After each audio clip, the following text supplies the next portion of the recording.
Hey everyone, my name is Chris Lambert. On this channel, we talk Kanye West, and today we have a headline I did not expect, and the story just is surprising on the surface, but then it gets stranger because you see here the first headlines: Ye planning Russia trip to meet Putin, perform Sunday service as advisor, and then here Rolling Stone, a few hours after this article came out, did their own fact checking on it, and it says Kanye West associates can't agree on whether he's meeting Vladimir Putin. So on Kanye's side of things, you have people being like yes and somebody else saying no, but then there's another person involved. It's like, yeah, these things are happening. It's a little complicated, so we're going to try to untangle that. And it's just kind of wild, the names that are involved in this and the speculation that this probably will spark among. It'll be curious to see if it does spark what I think it might. I'll get into that in a second, but let's dive into some of the details. So you can see here, Kanye West is looking east to Russia. The artist and entrepreneur, now known as Ye. Every article got to do that, right? Call him Kanye West at first, and then say now known as Ye, or Ye, the artist formerly known as Kanye West, is planning a trip to Moscow later this year to meet with President Vladimir Putin, hold Sunday service performances as his first ever shows in Russia, and expand his business ventures into the country. His associate tells Billboard. Travel plans are currently in the works for spring or summer, depending on Ye's schedule, according to his confidant and strategic advisor, Ameer Sudan. Now, if Ameer's name sounds familiar, that's because in 2020, Ye posted this picture, Joel Katz and Ameer Sudan. This was going on when Ye was in the midst of all of his contract kerfluffle, where he's tweeting out his contracts and really mad about his contracts. And Joel Katz is one of the, if not the most powerful lawyer in music. So being with Katz is a big deal as Ye's trying to get out of his contract, rework music contracts. And Ameer set this up. He did an interview, Ye did, with Billboard, and ended up mentioning that Ameer was the one that set this up. And then a week later, Ye tags him in this tweet and says Ameer Sudan made it to Atlanta. And this is the Atlanta warehouse for any of you around in 2020 that remember all of these photos of the Atlanta warehouse. Even, what was it, 2018, 2019, the Atlanta warehouse as well? And then this is Ameer's Twitter. It's not very active. He hasn't posted anything since 2020, which Sudan is repped by attorney Joel A. Katz, founding chairman of the global media and entertainment practice at Atlanta law firm Greenberg Traurig. So this was record producer and manager Ameer Sudan has formed a trio of companies. So just talking about Ameer in Billboard. Okay. But that's the last post he had on there. So we don't see a lot of public facing interaction between the two of them over the last couple of years, but who knows what's going on behind the scenes, right? But it says, who's helping to coordinate the arrangements with attorney Scott Balber. Balber is the managing partner of Herbert Smith Freehill's New York office. As far as I'm aware, this is the first time, this is a new character in the Kanye movie that's going on, and is the law firm's U.S. head of investigations of financial services litigation. Sudan says he and Balber are acting as liaisons between Ye and Balber's clients, Azerbaijan Russian billionaire real estate developer Aras Agalarov and his son Emin Agalarov. Balber declined to comment. Ye's personal and label reps also declined to comment. So you have three people that declined to comment, with Ameer being the one to comment. I'm just curious why, it seems they have quotes from Ameer. It seems that he actively went to Billboard with the story, and I'd be really interested to know, why now? Why get this out there now? I'm not saying that that's, a bad thing. He has nefarious reasons for doing this. I'm just really curious about, what the reason was. I don't think it has to be a bad thing. It's just something that I currently don't know. I'm very curious about. Russia is going to be a second home for Ye, says Sudan, who will be spending a lot of time. He will be spending a lot of time there, which is also a huge implication, right? Especially with Ye's 4 kids in Los Angeles. I guess Russia to Los Angeles isn't that far of a flight, especially when you have private jets. I mean, is it closer than Russia to Wyoming, or Los Angeles to Wyoming, or Los Angeles to New York? Maybe, but It says it's going to be his second home, and then Aras Agalarov, a close associate of Putin. And that name might be familiar to you if you were following politics at all in 2016. It's kind of buried in here, but like the Galarovs and their role in this Trump Tower meeting was like a huge talking point in 2016, 2017, 2018. And there was a time where it seemed like it might be something, this meeting, that led to Trump's impeachment or arrest. And then nothing ended up like really happening with it. As much as it was talked about, as much as like there was proof,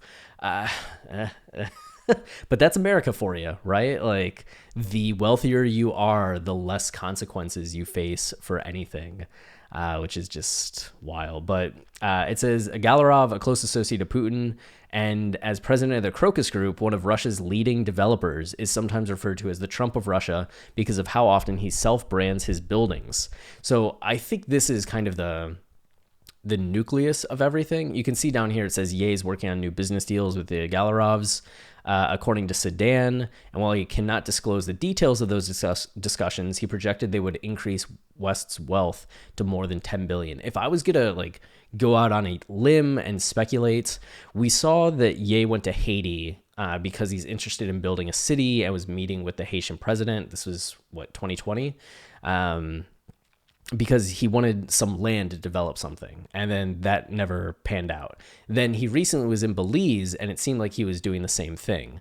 I wonder if going to Belize, the information coming out that he's looking for real estate deals, land to develop. We know he's talked about like Wakanda and wanting to build a city of the future.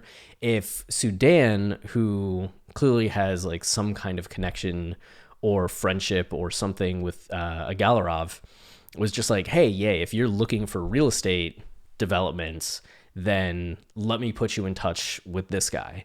And I wonder if Ye's kind of looking at it the same way, going back to the Sway interview from 2013, where Ye's like, I need backing. I need one of these brands to like back me and support me. And Sway's like, why? Why don't you just do it yourself? And Ye's like, how, Sway? Like, how do you want me to do it by myself when we're in America and America is ran by these corporations and these brands? And then we see what the byproduct was of the Adidas deal. And then what's going on with Gap and Yeezy, right? Like how impactful these things have been already in very short supply. Like you just think of the limited amount of stuff that Gap has sold with Yeezy and how like much it has sold out and been like a benefit to Gap. And yeah, Ye could have sold those things on his own, but it's just the manufacturing, the actual like partnerships that you should have that help with making these things work at scale can't be topped. And starting all of that from scratch is incredibly difficult. So like the Adidas partnership for Ye has made all these shoes and made Ye a billionaire like so quickly, right? Not just like 10 million, not 100 million, not like 500 million, but a billionaire 6 times over, which is just incredible. But I wonder if he's looking for something similar when it comes to real estate development, right? He's not just going to buy land and start building cities. He needs to collaborate with the Adidas or Gap of real estates and have somebody that's going to partner with him, that's going to support his ideas, that'll let Ye be Ye, but is a support structure for him doing what he's doing the same way that Adidas has been. And, you know, maybe the Crocus Group is that partner that he's been looking for, that can provide him with land, that can provide him with equipment and contracts and contacts and everything that he needs to get going on something like this. And as Sudan's saying, like, this could be something that, you know, increases his wealth almost double from the 6.6 billion to more than 10 billion, which would be wild. But okay, anyway. So, leading land developers, it's sometimes referred to as blah, blah, blah. And then Amen Galarov worked with Donald Trump to bring the 2013 Miss Universe pageant to Moscow, and were in discussions about a Trump Tower development project in the country that failed to materialize. That was also very much talked about in 2016, 17, 18. Later, the Galarovs helped coordinate the infamous 2016 Trump Tower meeting, where senior members of Trump's election campaign met with Russian lawyer Natalia Vizhelinskaya, expecting to receive dirt on Hillary Clinton. Yeah, so that was a whole thing. Ye is working on new business deals with the Galarovs as well, according to Sudan. And while he could not disclose the details of those discussions, see, I just wish they weren't like continuously burying. Like they always put Ye up front. Ye is doing this, which is so declarative when they don't know if he is or isn't. They're just told by Sudan. I really feel like in an article like this, and it's not to call out Colin. I think this is just how the industry has gone. They're like, no, you ground Ye because that's the most dramatic part. But I think like the moral way of describing this is just Sudan says Ye is working on new business deals. And that might seem like a very minor or like petty difference to a lot of people, but I think it's like a huge thing in terms of the veracity of presentation and how people will come away from this article. If they see Ye is working on new business deals, it feels so it's unproven at this point, but it sounds so declarative that it is happening rather than positioning it up front as this is what we're told by Sudan. Ye is working on new business deals, which just like reminds people up front, anchors them to the fact that this is speculation. And while he could not disclose the details of those discussions, he projected they would increase West's wealth to more than $10 billion. Last March, Bloomberg reported Ye was worth $6.6 billion, thanks to his lucrative deals with Adidas and Gap, but Sudan claims that figure was conservative. The Agalarov's Crocus Group is responsible for over 4 million total square meters of developed property in Russia, according to the company's website, and its portfolio of business includes shopping centers, superstores, fashion brands, department stores, boutiques, and much more. He also plans to collaborate musically with Emin Agalarov in an effort to raise Emin's profile in the U.S. Emin is a musician trained by the late singer Muslim Mago Mayev, a beloved Russian artist. I don't know how to say things. Often, I'm terrified this whole time that I keep saying Emin, and it's actually like Amin. It probably is Amin. Sigh. I just sighed and then said sigh. That's... Going by Emin, he has released more than a dozen albums since starting his career in 2005. That's pretty prolific and embarked on numerous international tours. The Sunday service shows will be Ye's first performances in Russia in his 25-year career. And if this is true, I think that's kind of the biggest win, is that there are plenty of Russian fans of Kanye that have probably expected that they were never going to get to see him in concert or like live, and to be able to see him there, whether it's Sunday service or he performs some, that's a huge opportunity for fans in Russia. So that would be really exciting. I hope everybody like has an opportunity to see Ye in their lifetime.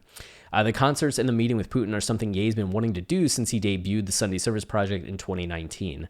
Is that something that like Sudan told you, or is that something that you just know and are telling us? Like, that's one of the issues that I have with how like articles like this are presented.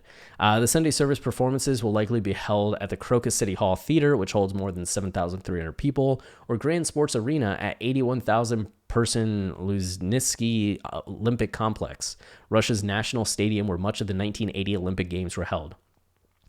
If we know anything about Ye, if you present him with, hey, Ye, just pick, what do you want? A 7,300 people City Hall theater or an 81,000 Olympic complex?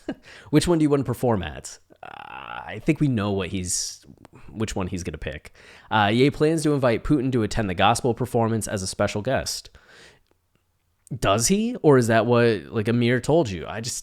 I know it's redundant to keep saying Ameer told us, but it's also like falsely presented to say Ye will invite, Ye plans to invite. Like, it's just too declarative for my taste, and I'm a stickler on things like that. You know, some people might not care as much, but this is one of the things that I do. Like, I am particular about this because I think it makes a difference in perception on a whole. Anyway, Christian faith has played an important cultural role in the regime of Putin, who has positioned himself as a defender of traditional morals and invoked the Russian Orthodox Church in his speeches.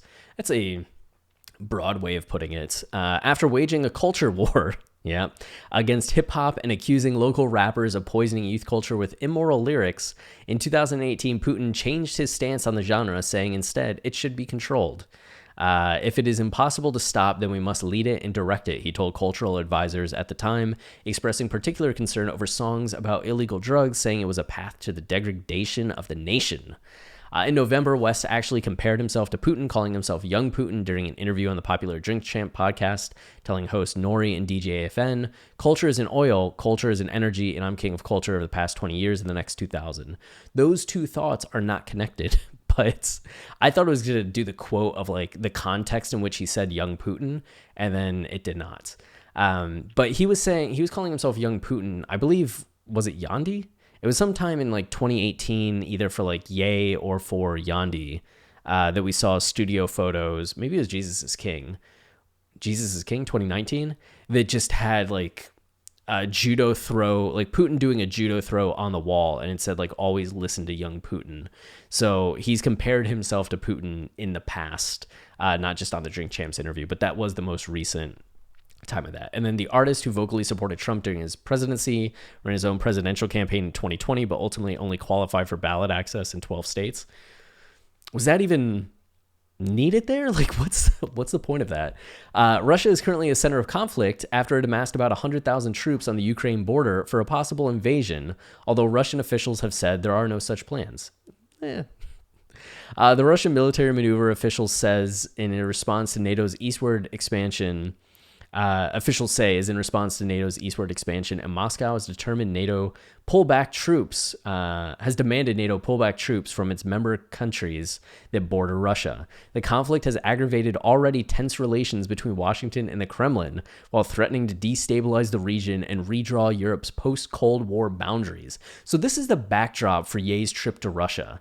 Like, it's not just like, oh, I'm going to go to Russia and meet with some land developers. It's like, I'm going to go to Russia and meet with some land developers that may have like had something to do with tampering in the US election. And then it just happens to be when there's like mounting conflict between Russia and NATO that could spill over into actual like armed battle, which is just... Whew. And the thing I was talking about up front of, I think that was in this take. I've done this video like 5 times now. If you're just like, Chris seems a little like wired, that's why. I've been doing this for an hour. But in one of the takes, I mentioned up front that there was some drama that could happen, come out of Ye working with the Galerovs, and one of the things would be that because of what's going on in Russia right now, because of the Russian election interference that was so talked about in 2016, 2017, 2018, and then now you have so much talk about Ye's like 2020 campaign was taken over by Russian operatives, or not Russian, Republican election operatives. Republican election and Republican election just go together in my brain. But you have people like Daily Beast just saying like, Ye's campaign claimed to be independent, but they were working with GOP election operatives. And it's like, yeah, because Ye says he's conservative and would have ran as a Republican. I at least recall him saying that he would have ran as a Republican if Trump wasn't the nominee. At which point it makes sense to me why he would hire GOP election operatives, right? You think if Bernie Sanders didn't get the Democratic nomination, decided to run as an independent anyway, that he probably would hire some Democratic election operatives just because he is a Democrat for so much of his career, even though he's more on the far left of Democrats and progressive Democrat. I don't think he would just hire completely independent election campaign staff because he was running as an independent. So anyway, but just because there's been such a conflation of Ye with like the GOP, and there was a conflation of the GOP and Russia, that now that Ye is now talking with like Russia, and specifically with 2 people that were involved in the US election, there's just going to be some place that thinks it's being like big brain, galactic brain, and trying to make this connection and argument that now like something's going on. Like, I'm just exhausted already by like imagining these talking points that are going to take place. And I hope even if somebody does write the article, that it doesn't pick up like traction, but you know people are going to be posting it, reposting it. Exhausting. But that's like focusing on like the negative aspects of this.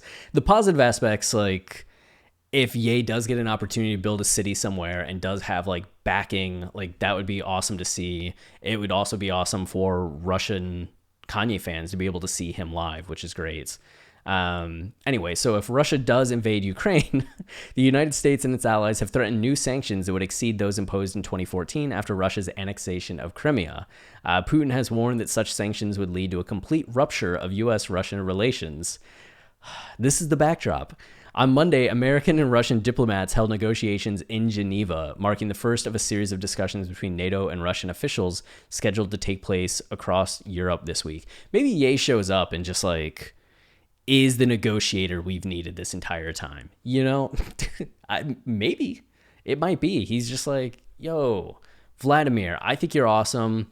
The U.S. can be pretty awesome. Why don't we just all get along? And it's like, yes. And then everything's good. That would be a wonderful conclusion to the tensions, I do think.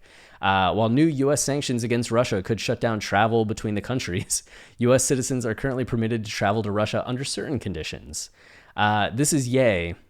Ye is going to get there regardless. What are they going to say? He's going to be a special guest of the Agalarovs.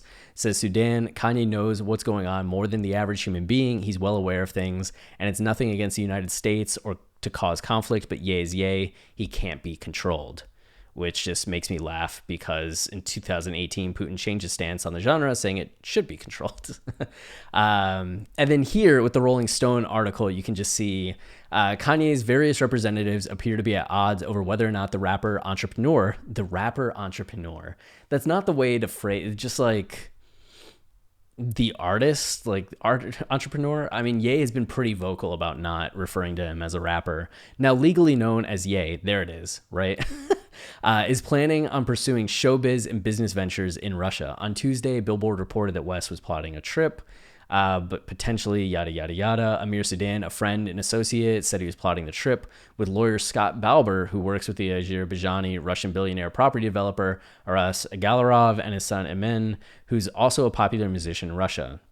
And then here, they just get to the Trump Tower meeting like right up front, and then put the other stuff about the pageant and Trump Tower second, which I just like the difference in ordering, right? Like Billboard kind of buries the lead, but it does do it like chronologically. It goes from like the Miss USA pageant to the towers to like election meddling to now what starting with the Trump Tower meeting and then going back to like, you know, remember the fun times where we put on the pageants. But while Sudan appeared gung-ho about West's potential goings-on in Russia, gung-ho about the going-ons, that's good. A nice poetry there. A PR rep for the rapper. You just got to keep going back to the rapper. Don't like it. You know, John, don't like it. Pierre Rouget shot down the story, telling Rolling Stone in an email entirely fabricated. Work of fiction or wishful thinking from these Russian people, which I don't know if that's the best way to frame it because it's Ameer that's saying it, and Ameer is not like a Russian person. And Scott Balber, who is also involved, is not a Russian person. So is it like Pierre saying that, like, what? Like, I'm confused. It's such like an at odds thing. So is it like a PR rep, like this PR rep is calling Ye's friend like a liar at that point, which is kind of like a harsh thing to throw at Ameer. Strange. So neither Sudan nor Balber immediately returned Rolling Stone's request for comment. Publicist Rob Goldstone, a rep for Emin, who served as the conduit between him and Donald Trump Jr. for the Trump Tower meeting, said he could confirm these are talks going on, but declined to comment further. And then the question is, like, are the talks between, like, Balber and Ameer on behalf of Ye? So, like, Ameer's just like, oh, I think Ye would be interested to this, and this, let me reach out? Or is it something where Ye's like, yo, Ameer, go reach out. I'm interested in this. Has Ye been involved in the talks at all? There's so much that we don't know. And why would the PR rep be so voracious in the denial, right? Like, and then if you are the PR rep for Ye, do you just immediately deny like that? Or do you go to Ye and you're like, excuse me, how would you like me to deal with this comment?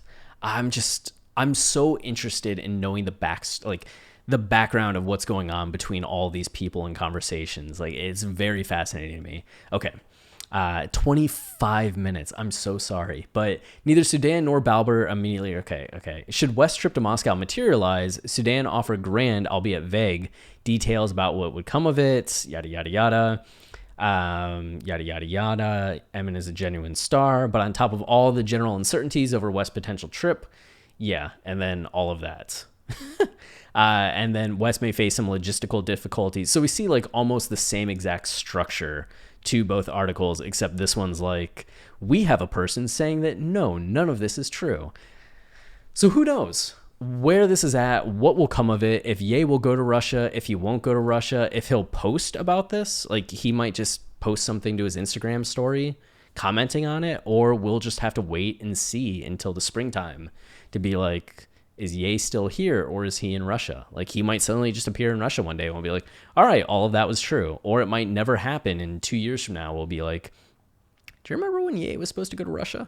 Whatever happened to that? So I, for one, look forward to either situation and what will happen, because I'm infinitely curious about this, and have clearly, because this is the longest video I've made in a minute. And I'm just blown away, because it's not just like Ye going to Russia. That's one thing, right? And the opportunities there for Kanye fans and the opportunities for development. It's just the people involved, and then the ways in which the media might spin this, as well as just like the current backdrop of Russia against NATO and tensions between America and Russia that makes all of this so dramatic on so many levels. I mean, reality will often be just not that dramatic. Like, Ye might go and it's fine and he comes back, but just like, what a epic backdrop for some like heroic story of Kanye going to Russia and stopping war. Like, that's the way it plays out in my brain, which, you know, me being a novelist and all, I can't help but elaborate. So anyway, that's it. I hope you enjoyed this. If not, if you watched this far and you did not enjoy it, wow. Like, I applaud you. And if you did enjoy it and you watched this far, I applaud you as well. Even a little louder, you know, and a little longer, because, you know, you're the one. You're the one that I do this for, because I know it's just like one person that's watching this part of the video. So anyway, until next time, stay wavy and keep it loopy. Cheers.